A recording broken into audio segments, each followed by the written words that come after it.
শেখ হাসিনা তারে ছাড়া বাঁচি না, শেখ হাসিনা তারে ছাড়া বাঁচি না।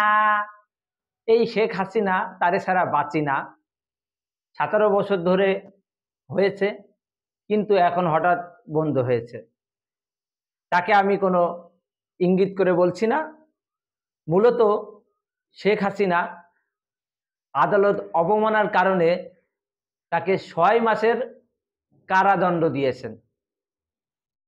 এখন সে হলো সাবেক মন্ত্রী আওয়ামী লীগের। এখন তাকে যে কারাদণ্ড দিয়েছেন, কিন্তু সে তো দেশে নাই। এখন সে যদি দেশে না থাকে তাহলে তাকে কি করে কারাদণ্ড দেবেন? এখন শেখ হাসিনা রয়েছে ইন্ডিয়ায়। এখন আগে দেখতে হবে তাকে কি ইন্ডিয়া থেকে আনা সম্ভব। তাকে যদি সম্ভব না হয় তাহলে তো তাকে 6 মাসের কারাদণ্ড দেওয়া যাবে না। সে আদালত অবমাননা করেছে, এটা আইনের দিকে অপরাধ, সে বড় অপরাধ করেছে। কিন্তু সে তো পালাতক, সে তো বাংলাদেশের বাইরে রয়েছে। এখন তাকে যতই আইন কারাদণ্ড দিক, ফাঁসি দিক, তাতে তো কোনো লাভ হচ্ছে না। কারণ আসামিকে যদি না পাই তাহলে এত দণ্ড দিয়ে কি হবে? আমাদের শেখ হাসিনা উনি আওয়ামী লীগের আসলে কারিগর।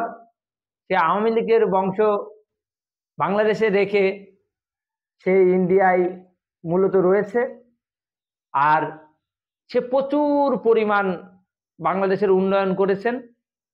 এটা আসলে যারা আসলে চোখে দেখবেন তারা আসলে না দেখলে বুঝবেন না। কারণ আসলেই সে পদ্মা সেতু, ঢাকা শহরে প্রচুর পরিমাণ ওভারব্রিজ, ফ্লাইওভার করেছেন এবং অন্য অন্য অনেক কাজ তিনি করেছেন। তা এটা আসলে মুছে ফেলা যাবে না, কারণ উন্নয়ন যা করেছেন এটা আসলে বলতেই হবে। কারণ কখনো সত্যকে আসলে মিথ্যা বলে চাপা দেওয়া যাবে না। কিন্তু দুর্নীতি করেছেন, এইসব কাজের ফাঁকে অনেক টাকা নিয়েছেন, এগুলো আসলে জনগণ বলছে যে কাজ সে করেছে, কিন্তু এই কাজের ফাঁকে সে অনেক দুর্নীতি করেছেন। তা মূলত কথা হলো 5 জুলাই আসলে যে সরকার পতন হয় শেখ হাসিনা, সে আসলে পালিয়ে রয়েছে। সে আসলে তাকে এখন সবাই ছাত্র খুনি বলছেন, কিন্তু মূলত সে আসলে একজন সাবেক প্রধানমন্ত্রী। সে এখন দেশের বাইরে রয়েছেন।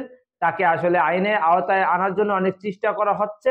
আসলে কে কতটা দোষ করেছে সেটা আসলে যারা সরকার তারাই ভালো জানে।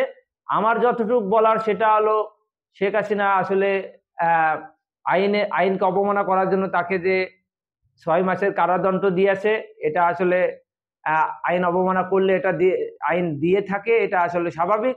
কিন্তু আসলে শেখ হাসিনা যে ইন্ডিয়ায় রয়েছেন এটাও স্বাভাবিক। এখন জানি না আসলে কতটা কার্যকর সম্পূর্ণ হবে, এটা আসলে দেখার বিষয়। আমিও আসলে দেখছি, আপনারাও দেখেন, সামনে আসলে দেখা যাবে। ভালো থাকবেন, সুস্থ থাকবেন।